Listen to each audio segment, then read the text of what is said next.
Let's go back to Jeffrey Epstein. You don't believe it was a suicide, because that's the official version of events, right? That he killed himself in prison.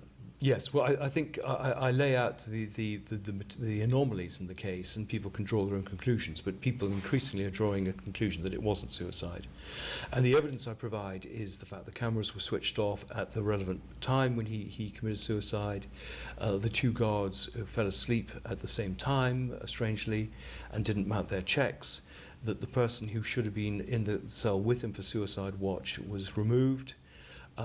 We also have all sorts of people who knew him, for example, his lawyers, who are saying this is ridiculous. He felt he was going to get out of prison. He was not the sort of person to commit suicide.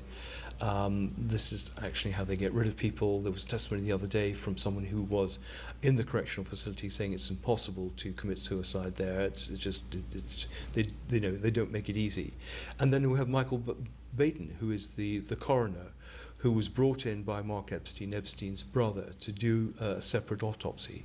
The official one hasn't been made public for some reason. The body was removed without anyone being able to look at it. They didn't go through any of the proper procedures. And Baden has said these are marks of strangulation and homicide rather than marks of suicide. So, you mean hanging himself? He didn't hang himself then? He got strangled. He got strangled. But the official version is he hung himself in the cell. Yeah. Okay. But again, the evidence is that it would have been impossible with the sheets and the heights and everything else. And then, of course, we have the site cover-up. The authorities have gone out and saying, well, we have this film of the thing and no one appeared there. And then we find that some appearance has been taken out of the film. The film is not actually of his doorway. There actually then is film of someone appearing in the middle of the night. Who isn't accounted for, and the suspicion is that that someone inside the correctional facility was basically asked to do this. And actually, Maxwell herself, I think, has said in her testimony that you don't need to pay people very much within these correctional facilities to kill someone.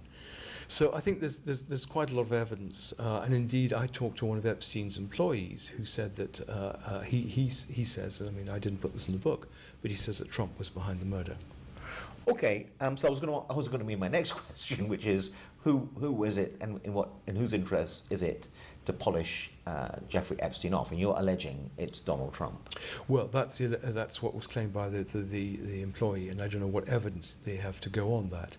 But clearly, Trump had a motive. I mean, if he was as deeply involved in everything as everyone suspects, then the last thing he wants is Epstein testifying.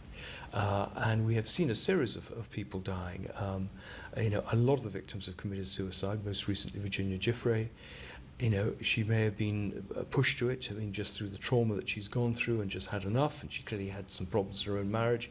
But, there are suspicions with some of the other people who've killed themselves that, there was a kill list.